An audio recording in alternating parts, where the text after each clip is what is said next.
No, I'm not a big ice cream guy to begin with, especially not fast food ice cream. If I'm going to get ice cream, I'm going to go get good ice cream. So I've never had to deal with this problem before, but it has become somewhat of a legend just how common it is for these ice cream machines to be broken. And from what I understand, it has to do with the cleaning process and just the machines, I guess, are just you would think a company like McDonald's, like I've heard that they even like filter their own water, like that's why their drinks always taste so good. Um and it's true too. Like you get a soda at McDonald's, it's just compared to like the sodas from the Carl's Jr. down the street from me taste like gutter water because you know that I know what that tastes like now, right? But so you would think though, that with a company like McDonald's, they would be able to design an ice cream machine that doesn't break every 5 minutes. Um, but hopefully, I know that at least part of that. I'm pretty sure the investigation was sparked by some of the franchise owners, and I guess they just got fed up with having to deal with these ice cream machines always being broken. So they brought it to the FTC. It says Supreme Court refuses to block restrictive Texas abortion law in 5-4 decisions. So yesterday they had just refused not to hear the case. They did not take the case up. Today, or I guess it was actually late last night, they did finally take it up and they decided to not shoot down the law. So that means that it is currently in effect in Texas, which means, like I said yesterday, if you're in need of cash, it's a really good way to go and make some money, man. I'm surprised nobody is taking this line of attack as far as I can see, but it's incentivizing abortion. How nobody seems to realize this is it's saying, go get an abortion, you can get $10,000. I don't actually know where the $10,000 goes to though. Maybe it goes to the state. If it goes to the state, then it's like just the state extorting people. It's like, yeah. But if you get the money, then it really is just it's a good way to earn some cash. Um, I they don't think these things through. Obviously, they just pass them in order to generate lots of uh, controversy and headlines and stuff. No, I mean that's not true. They did think this one through. Obviously, they thought it through enough to where they knew that it would most likely not be shot down by the courts, especially not these courts. So I don't know. I think it's ultimately going to backfire, and it's going to lead to a lot of problems for Texas as a state as a whole. But maybe I'm having too much faith in people's ability to hold others accountable for their terrible, terrible decisions. Because I think the proper move here would be for every company that cares about staying in business to boycott Texas. Um, and celebrities, athletes, just stay out of Texas at this point. It worked with I forget if it was one of the Carolinas, I'm pretty sure, where they passed the transgender bathroom law, and there was a lot of pushback to that, especially from I think it was like the WNBA, the NBA, maybe, or maybe it was the NCAA. I don't know, but sports especially. And this is why I hate sports, you guys. It's like okay, stripping women of their right to do with their bodies as they may. That's no big deal. But you take my basketball away, now I'm gonna get angry. It's just where our priorities are as a country are just so out of whack. Um,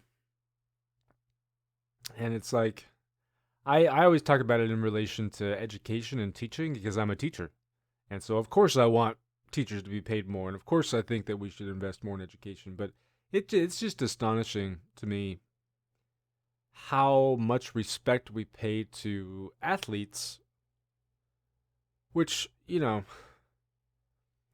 being a good athlete does take a lot of work, but a lot of it comes down to genetics as well. I hate to tell you all that, but that's the truth. Um, So I don't. For all I know, being a good teacher comes down to genetics as well. But it's just, I don't know. It just makes me so angry to see how much value we place in something like basketball versus teaching, or just any kind of academic endeavor in general.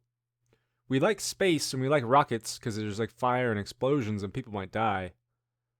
But and even that we don't really, you know, it was a big deal for a while there. But after we got to the moon, we were kind of just like, yeah, whatever. So I don't know. A lot of it, a lot of it is these systemic economic forces acting upon us. But I think a lot of it is cultural too, and I don't know how you change that. You can rewrite tax laws, but how do you rewrite culture? Let's see here. So, anyways, with the abortion law, somebody can still sue, right? Somebody who's harmed by this law could still sue, and it could still end up in court, and they could still find it unconstitutional. It's just that for the moment, it is in effect, and we'll likely see other states pass similar laws. Um, and yeah, like I was saying yesterday, I'm kind of surprised that they did this because I have a feeling it's gonna really energize the left. Maybe they're hoping that it's too early for that energy to really have an effect. That by the time midterms come around, is people are gonna have forgotten. Um, or maybe they're hoping that it will energize their base just as much. I don't know. Just seeing the reaction already, you can see people are very pissed off about this, and rightfully so. So I think it's going to end up backfiring on them. Um, but boy, man, we got to do something about the courts.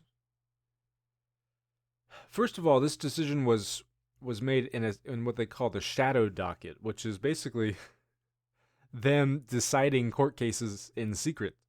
It was traditionally reserved for kind of the really wonky cases that aren't really going to have a big effect on things, and it was just a way to kind of get through the caseload a bit faster.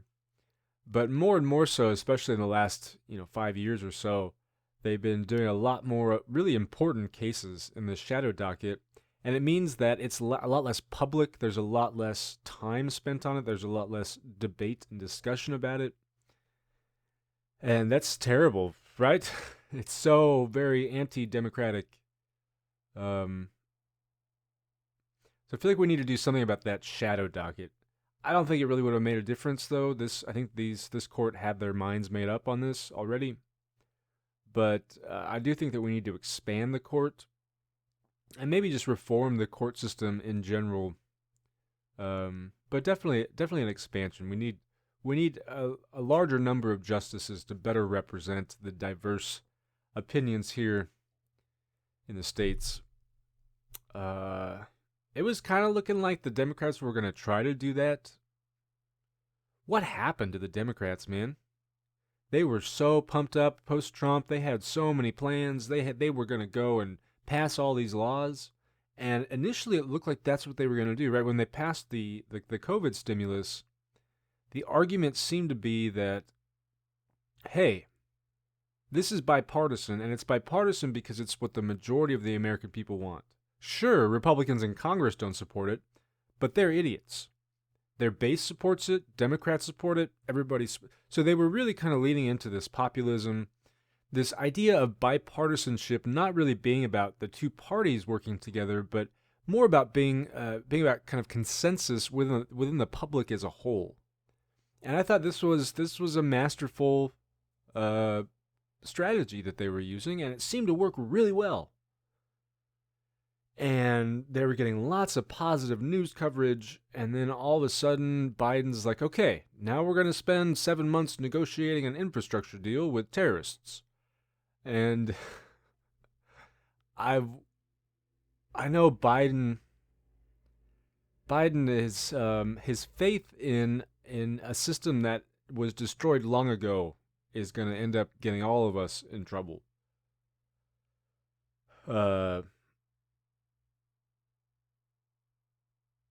I Republicans should be in jail at this point.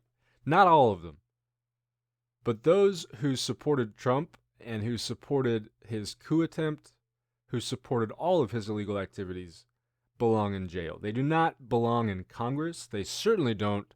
They have no place whatsoever legislating. They should not be involved writing laws. They are dangerous. That Biden saw it as so very important to bring them back into the fold. You know, I I think he just doesn't he wants to avoid just conflict. And he just kind of wants to do the same thing that we've been doing since Nixon, which is just kind of sweep it under the rug. And really, it's the same thing that we've been doing since the founding of this country with the Three-Fifths Compromise. It's just kind of, we'll avoid it for now. In 100 years, maybe we'll deal with it. Maybe we'll fight a war about it, and then we'll sweep it under the rug for another 100 years before we deal with it. I was never a fan of Biden. I did not want him to win because I knew that he was never going to have, I don't want to say the guts, the foresight maybe, to know what he needs to do, which is to aggressively go after Republican terrorists. Aggressively go after a court that has been usurped undemocratically by Republicans. Expand the House so that, bring in Puerto Rico, bring in D.C., bring in, these colonies that we still have. And nope. Instead, we're gonna sit here and eat ice cream and chat with our terrorist buddies. If you can't tell, I'm just severely disappointed by the Democratic Party currently. It almost seems like their plan is to just slow down the descent into fascism, to kind of hold off any revolution, basically. Like that's their sole purpose, is to ensure that the people don't get too rowdy. So they give us just enough to keep us kind of comfortable, even though they know that we are doomed. Which is why, to a certain extent, I'd say, hey, you know what? Just let the Republicans have all the power. If they want to pass all this crazy shit, fine. And then they'll watch as the 70% of the population that disagrees with them rises up. But maybe I'm having too much faith in the ability of your average person to care about things. Arkansas inmates not told they were given anti-parasite drug. So, by the way, we're on the Reddit news site now. I don't think I mentioned that earlier, but and I like the variety I get. Like, we go to those other ones and it's just all Afghanistan, COVID. Here we get a bit more variety, I feel. But anyways, this is my wife and I were talking about the vaccines and vaccine hesitancy and stuff, and early on it looked like the black population was maybe not wanting to take the vaccine. And I think the numbers that are out now are showing that it's mainly white Republican, and actually what I saw was it's not even Republican voters, it's Trump supporters. So like Republicans who didn't vote for Trump are getting the vaccine. It's just the Trump supporters that are not getting the vaccine, which is hilarious because Trump got the vaccine, right? But so we were chatting about that, and she reminded me, about the Tuskegee experiments and why the black community might be hesitant to want to take this drug that the government is telling them to take, which I think is a fair point. I don't think it really applies anymore, right? It's not like they're telling only the black community to take. They're telling everybody to take it. The white community, black community, Asian community, everybody's taking it. There's plenty of data out there, publicly available data on this. So I don't know, but then you have shit like this happen. So, and it just really makes you, I don't know. There's a good argument to be made that just based on precedent, just based on history, we should not trust the government with this kind of stuff. Because they've abused this power far too often. and stuff like this happens. But I don't know. I don't want to sympathize with the anti-vax people because I think they're fucking crazy and they're putting us all at risk. But just from a philosophical standpoint, there is an argument to be made, I think, about freedom within the context of government mandated medical treatments. Of course, it's not being mandated, right? A lot of people want it to be mandated. I would love to see it mandated. Um, but there are, again, I think some lingering questions about that and about just the potential for abuse. And as if you're, somebody who absolutely loathed Trump, you might consider how likely you would, like let's say Trump was out there saying, "Hey, you've got to go take this ivermectin. Go take this ivermectin. It's going to help treat your COVID, but it'll help keep you safe from COVID." You're not going to be doing that, right? Now the difference, of course, is that the vaccine has tons of data behind it, tons of experts behind it, doctors, scientists, immunologists, people who study this stuff. Whereas Trump is, I don't even know how he graduated high school. So, but I don't know. I'm just trying to, try to step into their shoes and understand that perspective. All right. 99% of people arrested by Beverly Hills Safe Streets Unit were black, suit says. Yeah, that sounds about right. So Beverly Hills, of course, is a very wealthy neighborhood. I'm not sure if it still is, if it's still the same as it was. I used to watch Beverly Hills 90210 when I was growing up. I also used to watch Dawson's Creek. I was really into like teenage drama type shows. I don't know. I think it's because I've always been somewhat of a romantic.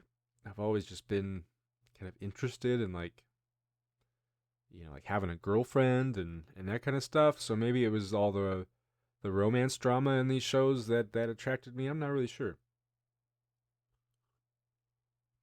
But yeah, this is not. I mean, 99%. That's pretty dang high. I don't know how you. I don't know what the demographics are like. Usually, when you look at this stuff, the rate of white crime compared to black crime is actually higher. So more white people are committing crimes, yet they're being arrested at a lower rate. So this is not all that surprising, and it seems like they're being sued because of this, and hopefully that lawsuit wins. Um, Speaking of policing, though, have you all noticed how Democrats have done the old switcheroo on this?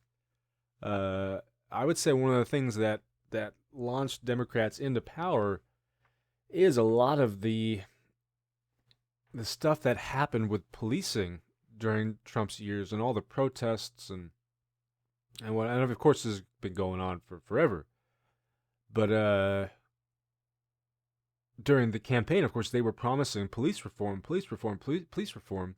One of the big things is, of course, qualified immunity. So ensuring that we can actually hold police officers accountable when they break the law and that they're not just given this kind of blanket immunity.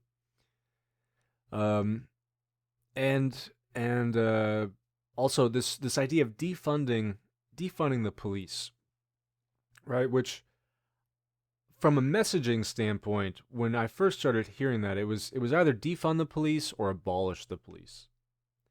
Abolish the police is just I hear these things and I think this has to be planted by the opposition, right? Like this had to have started on Twitter or maybe from some Russian troll or something, right? Um,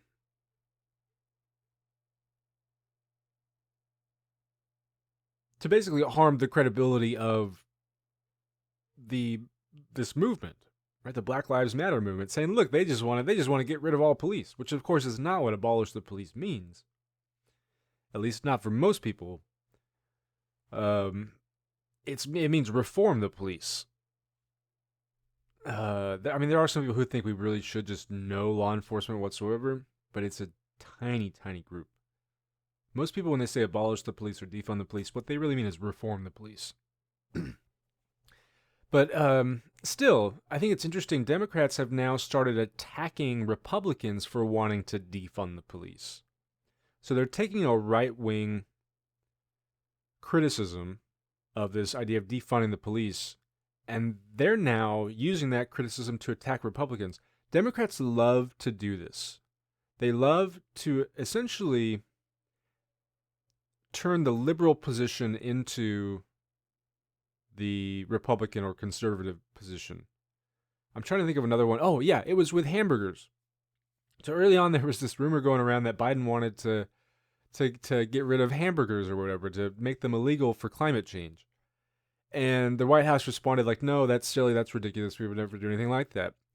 But we need to do that. Now what they've done is they've made the idea of limiting our meat consumption out to be this silly idea that we should never pursue. When no, that's absolutely what we should be doing. Now, banning hamburgers altogether, maybe not the best idea. But you see how it basically shuts down any serious conversation about how we can mitigate climate change by addressing our agricultural system. And they're doing the same thing with policing now too. Now this idea of defunding the police, like you can't do that because now you look like an idiot, right? You look like the Republicans now, because they're the ones who really want to defund the police.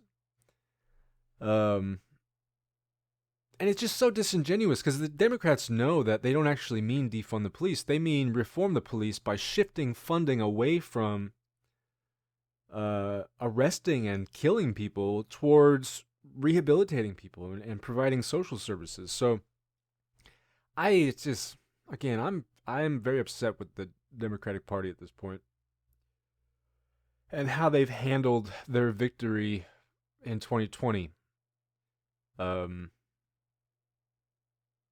They seem to be making basically all the wrong choices, if you ask me.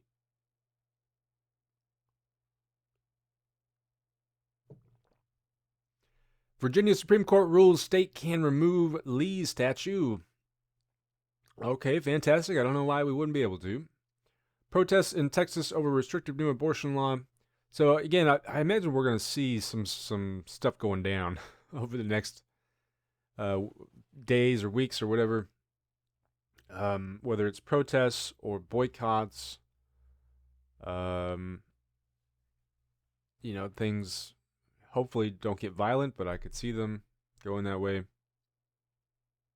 That's another thing that really pisses me off is just every issue that they want to focus on is so divisive. Can't we talk about, like, I don't know, electric cars or I don't know, something that's probably divisive for them too. Oregon school district fires superintendent without reason after he upheld state's mask mandate. Wow. You also have that story of a principal in Texas being fired because he was accused of practicing critical race theory in the classroom. It pisses me off so much. My background is actually in assessment through the lens of critical race theory. So specifically, I'm looking at how we evaluate writers in the classroom and how that ties into a history of racism in this country, particularly the privileging of a white middle-class discourse. Right? So in this country, we tend to privilege a language that is spoken by and written by white middle-class people. And when we enforce this standard in the classroom, it harms people who are not white and not middle-class. And that's, I think, and not only that, but just history, just everything, we should be doing it. We should be teaching critical race theory. And this is another example. Democrats, we don't actually teach it. Well, maybe we should. It's like Democrats just have this tendency of kind of falling into the conservative trap. They let conservatives kind of set the boundaries of the conversation. And so again, it's like all of a sudden this idea that having CRT in the classroom is a bad idea. So the Democrats are like, no, we don't actually do that. Instead of actually articulating what CRT is, because none of them actually know what it is, and why not only can it show up in the classroom, but why it should show up in the classroom. Why we should be taking a critical look at the history of racism in this country. So I don't know, just everything pisses me off about the Democratic Party right now.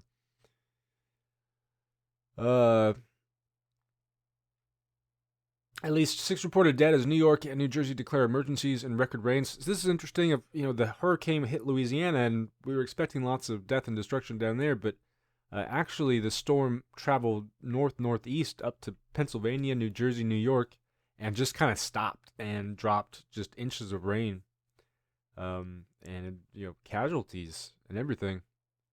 I'm waiting for our giant flood. Where I live, we have 100-year floods, what they call 100-year floods, because it's a pretty dry area for the most part. But every once in a while, I think the last one was in like the 1840s or something. 1840s or 50s.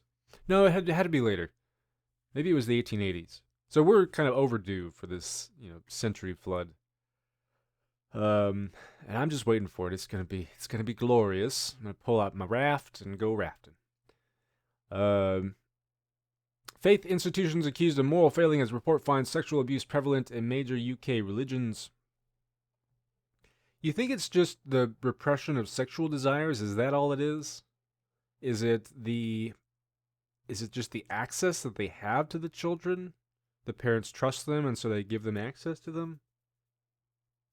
I don't. Why is it really more prevalent within these religious communities compared to other communities? Certainly seems like it.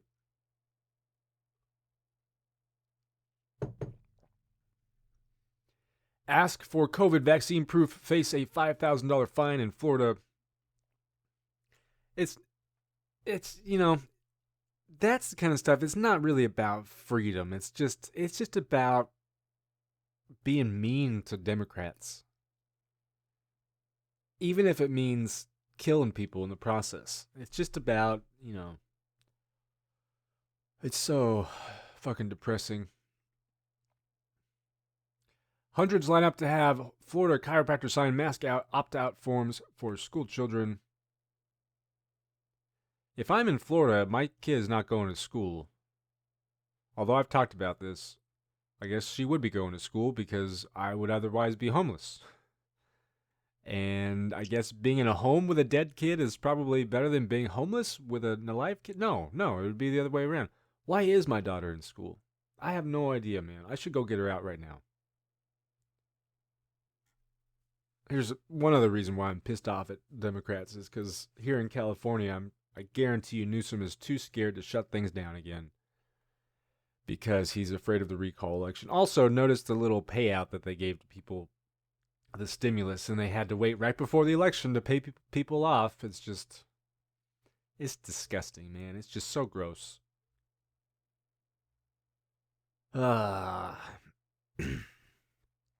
Which we didn't even get that money. We made just over, like literally $64 over the maximum amount that you can make or whatever. So we didn't qualify for this second one. Reddit bans active COVID misinformation subreddit No New Normal. So a while ago on Reddit, there was this kind of protest from users to do more to combat misinformation on Reddit surrounding COVID and stuff. The people in charge of Reddit, Spaz is the main guy, he said it sounded like they weren't going to do anything new. They're like, basically, look, we respect freedom of speech and discussion, that kind of stuff, but now it turns out they are indeed going to ban at least this one subreddit because it was basically a subreddit dedicated to spreading misinformation about COVID. Now, I don't know. I go back and forth on these bans and stuff because my perspective has always been just 100% freedom of speech. Censorship, banning, it's dangerous and it doesn't really work either. But I'm not sure now. And the thing that I look to is Trump. and his deplatforming, and how that really does seem to have impacted his ability to at least get his messages through to people. It still seems kind of more like you're treating a symptom rather than a cause, though. Because it's like the people who believe the misinformation, they still exist. We can't ban them, right? Unfortunately, but so that they're still there, we're just gonna have another subreddit pop up, or I feel like it's gonna drive them into places that are less visible, meaning that they're less likely to have people reach out to them with help and stuff. They may become more combative and resistant because of the bans, and they feel like, their freedom is being attacked or whatever. So I don't know. I just feel like what we need to do is we need to sit down and talk with these people who are believing this stuff. I'm guessing a lot of it is just really lonely people. Really lonely, poor, uneducated people. So I don't know. I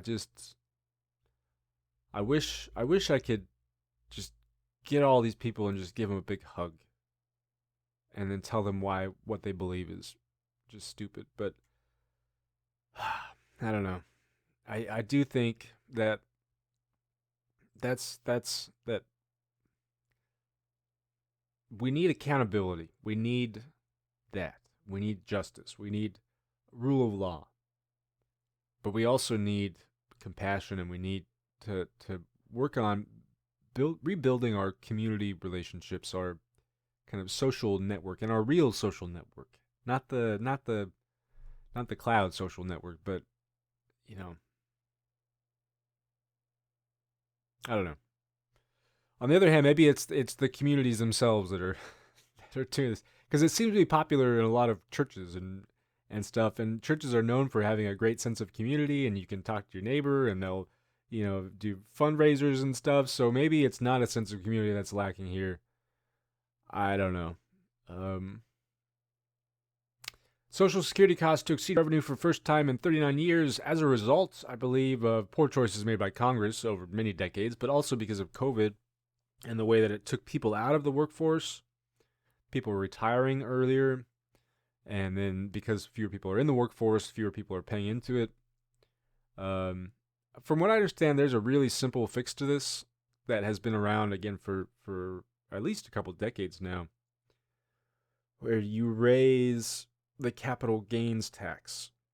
And if we raised it just like a tiny, tiny amount, we could basically keep Social Security solvent for like the next 100 years or something like that. So whenever people bring up Social Security and the danger it's in and stuff, it's not really at risk. The problem is that Congress just doesn't want to raise taxes on people. But we could solve it tomorrow if there was any political willpower. Then the more I hear about some of the negotiations going on, about how they're lobbying to have the tax cuts taken out, or the tax cuts, not taken out, the tax increases taken out, or the tax increases limited in their scope, and make sure they got their loopholes in there. Oh, man. So, it's possible that Social Security really does run out of money, but I think we're far more likely to experience some other catastrophes before that happens. Masculine, addictive, woody, fresh. What do they all have in common? Dare to defy with Calvin Klein Defy, the new men's fragrance. Available now. Oh, he's looking at me. Who is that? That guy looks really familiar. He has beautiful blue eyes. All right, well, I feel like I've probably gone way over my allotted time, so that's going to have to be it from me for today, September 2nd, 2021. Thanks for watching or listening, and I will see you all tomorrow.